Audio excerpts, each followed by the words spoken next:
তো কোভিড-19 অবস্থায় আমার ভার্সিটি বন্ধ থাকায় আমি গ্রামে চলে আসি।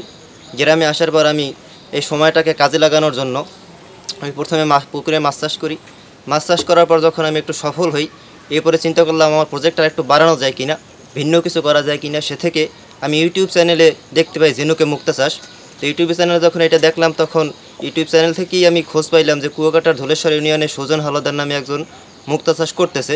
তো আমি ওইখান থেকে তার যোগাযোগ করার জন্য ফোন নম্বর ব্যবস্থা করলাম। ফোন নম্বর কালেক্ট করার পরে আমি ওনার সাথে যোগাযোগ করলাম। উনি আমার এখানে আসলো, দেখলো এবং আমাদেরকে হাতে কলমে প্রশিক্ষণ দেওয়ার পরে উনি আমাদেরকে আমাদের এই পুষ্কুনিতে এই ঝিনুকের মুক্তা চাষ উনি এটা স্থাপন করে দিয়ে গেছেন। এখন পর্যন্ত উনি আমাদেরকে দিয়ে গেছেন। এরপরে আলহামদুলিল্লাহ আমাদের ঝিনুক ভালো আছে। এখানে আমাদের প্রায় 2500-এর মতো ঝিনুক উনি স্থাপন করে দিয়ে গেছেন। এতে আমাদের প্রায় 1 লক্ষ টাকার মতো খরচ হয়েছে। প্রথমে পুকুর আমাদের প্রস্তুত করতে হয়েছে। এরপরে ঝিনুকের যে একটা ডিমান্ড আছে, এটা আমরা ঝিনুক সার্জারিতে যে খরচ আছে, কস্ট, এটা সব মিলিয়ে আমাদের প্রায় 1 লক্ষ টাকার মতো খরচ হয়েছে। এরপরে আমরা এখন আশাবাদী যে আমরা এর থেকে সফলভাবে কিছু আমরা ভালো একটা অর্থ পাবো ইনশাল্লাহ। আমাদের মাছ চাষ ভালো চলতেছে, পাশাপাশি আমরা ঝিনুক থেকে যদি ভালো কিছু পাই, আমরা আশা করি আমাদের পরেও আমাদের এলাকায় যদি কেউ করতে চায় তাহলে তাদেরকেও আমরা সহযোগিতা করতে পারবো। এই কোভিড-19-এর সময় আমি এই ভার্সিটি বন্ধ থাকা অবস্থায় আমি বাড়ি চলে আসি। বাড়ি চলে আসার পরে আমার গ্রামে পুকুর আছে। তারপরে আমি চিন্তা করলাম বসে থাকার থেকে আমি একটু পুকুরে মাছ চাষ করি। তাই মাছ চাষ করে এখন আমি মোটামুটি স্বাবলম্বী। আমি হঠাৎ করে চিন্তা করলাম যে আমাদের প্রজেক্টটা আমরা অন্য কোনো কিছু করা যায় কিনা। তাই হঠাৎ করে ঝিনুক থেকে মুক্তা চাষ ইউটিউবের মাধ্যমে আমি ওইটা ভিডিও দেখি।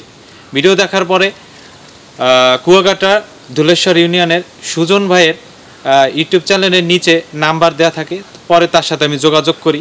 যোগাযোগের মাধ্যমে সে আমাদের এলাকায় আসে এবং আমাদের হাতে কলমে প্রশিক্ষণ দেয় এবং তার কাছে আমরা ট্রেনিং নিই। ট্রেনিং নেওয়ার পরে সে আসার পরে আমার বাড়িতে এসে আমার পুকুর স্থাপন, ঝিনুক এবং মুক্তা, এটা ঝিনুকে মুক্তা কীভাবে করা হয় সেটা তার মাধ্যমে শিখি। শেখার পরে সে আমার পুকুর ইনশাল্লাহ ভালোভাবে স্থাপন করে দিছে। আলহামদুলিল্লাহ আমি আশাবাদী এর থেকে আমি সামনে ভালো একটা মুনাফা অর্জন করতে পারবো। বাংলাদেশ মৎস্য গবেষণা ইনস্টিটিউট ইতিপূর্বে স্বাদুপানির ঝিনুকে মুক্তা চাষের উপরে প্রকল্প গ্রহণ করে এবং এই প্রকল্পের মাধ্যমে স্বাদুপানির ঝিনুকে কীভাবে মুক্তা চাষ করা যায় এই বিষয়ে বিভিন্ন ধরনের গবেষণা পরিচালনা করে থাকেন এবং গবেষণার ভিত্তিতে এই স্বাদুপানির ঝিনুকে মুক্তা চাষ কীভাবে করতে হয় একটা প্রযুক্তি উদ্ভাবন করেছেন। যারা উদ্যোক্তা আছেন তারা দেখেছি যে এলাকায় আসলে স্বাদুপানির ঝিনুকে মুক্তা চাষ করা সম্ভব এবং এই মুক্তা চাষের সবচেয়ে বড় কথা হচ্ছে যে এই মুক্তা চাষের সাথে সাথে কিন্তু ওই একই জলাশয়ে মাছ চাষ করাও সম্ভব। ঠিক আছে, সুতরাং একই সাথে কিন্তু দুইটা ফসল একজন মুক্তা চাষী তার জলাশয় থেকে পেতে পারেন। তো আমাদের বাংলাদেশ মৎস্য গবেষণা ইনস্টিটিউটের পক্ষ থেকে আশ্বস্ত করতে পারি যে আমরা যারা মুক্তা চাষ করতে ইচ্ছুক তাদের প্রশিক্ষণ বা কারিগরি যে সহযোগিতা এগুলো আমরা প্রদান করতে পারবো। ঝিনুক থেকে মুক্তা চাষ আমি আগে শুনছি, কিন্তু দেখিনি কখনো নিজের চোখে, স্বচক্ষে দেখতে পারিনি। কিন্তু এবার আমাদের রুবেল ভাই এবং হামিম ভাই তারা আমাদের এলাকাতেই করতেছে তাদের নিজের পুষ্করিণীতে, এবং তারা যদি এতে সফলতা অর্জন করতে পারে তাহলে আমি করব, এরকমের আশা আছে আমার।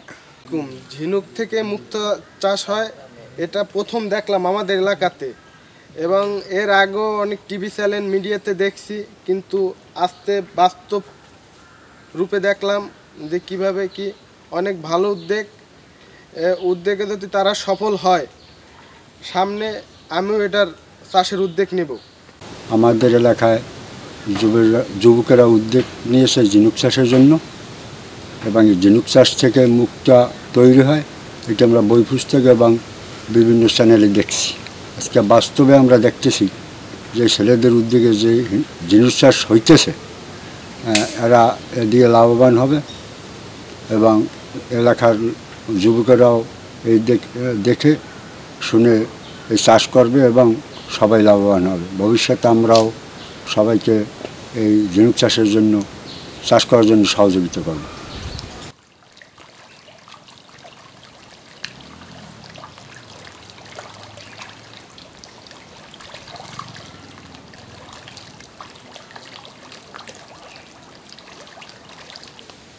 পুকুর দেখাইতে আসলে আঙুল দিয়ে দেখাইতে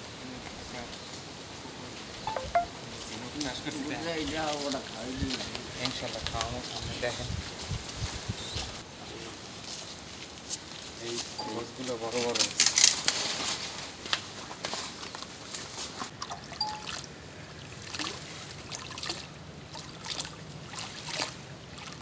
হাত দিয়ে ডলে ডলে দেন।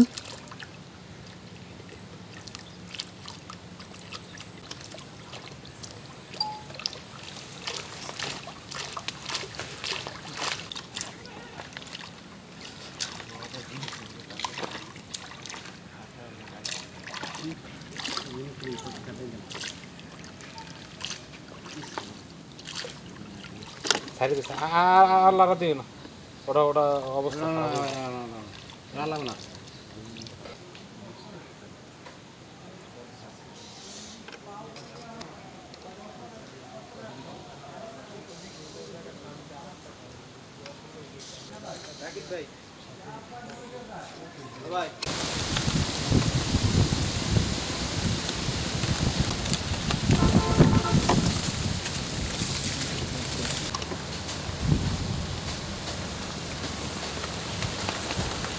আমি কলকাতাগুলো ছাত্র ছিলাম, সেই সময় স্যার সাংবাদিকতা, রাজনীতি, শিক্ষকতা সবই আছে। আমি পটুয়াখালী জেলা কৃষক লীগের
কোথার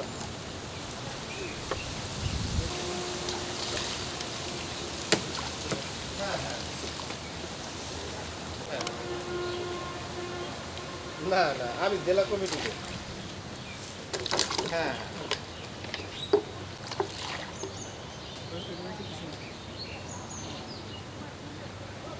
না না, আমি উপজেলা কেন্দ্রের।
প্রথম আমরা এটাকে নিয়ে এই ফাঁক করলাম, এই স্লোলিভাবে আমরা এটা এটা হচ্ছে একটা কাটি, এটা একটা পরিমাণ আছে, এটা আপনার মিলিমিটার বেশি দিলে এই লক দুইটা ফেটে যেতে পারে এবং এই লক দুইটা ফেটে গেলেই আপনার ঝিনুকটা মারা যাবে।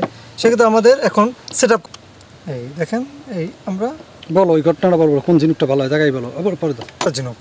ঝিনুক 4 কোয়ালিটি বাংলাদেশে, একটা আছে আপনার চিকন, আর আমার দুপাশের যে দুইটা লক আছে, লক দুইটা ছিঁড়ে গেলে এটা মারা যাবে এবং এটা কখনো মুক্ত হবে না। এই হাত সরো, তোমার হাতটা সরো, ও কাটতে উঠো,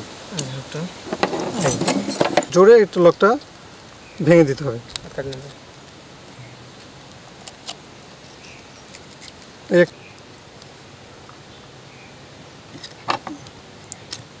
এই লক কাটছি, আমরা দেখে এটা বের করে ফেলছি। এখন দেখি আমাদের এটার ভিতরে এই এই এই আমাদের এটার বয়স আপনার এই 1.5 মাসের। এই একটা দিছি আর অপোজিট আর একটা আছে।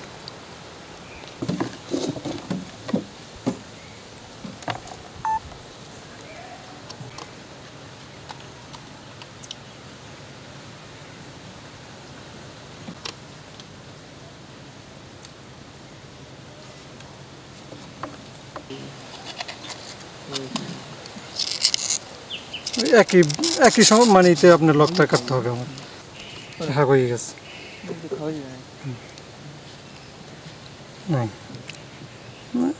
ছিঁড়ে চলে আসছে আমাদেরকে। এই আমরা দেখবো এখন এই মাংসের ভিতরে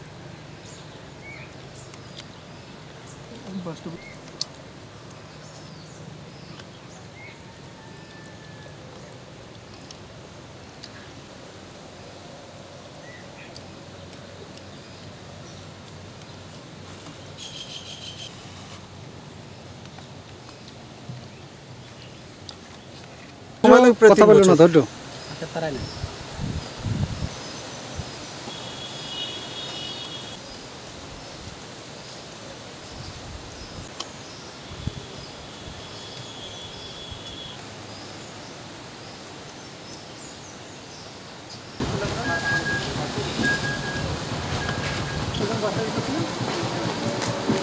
টাউন থেকে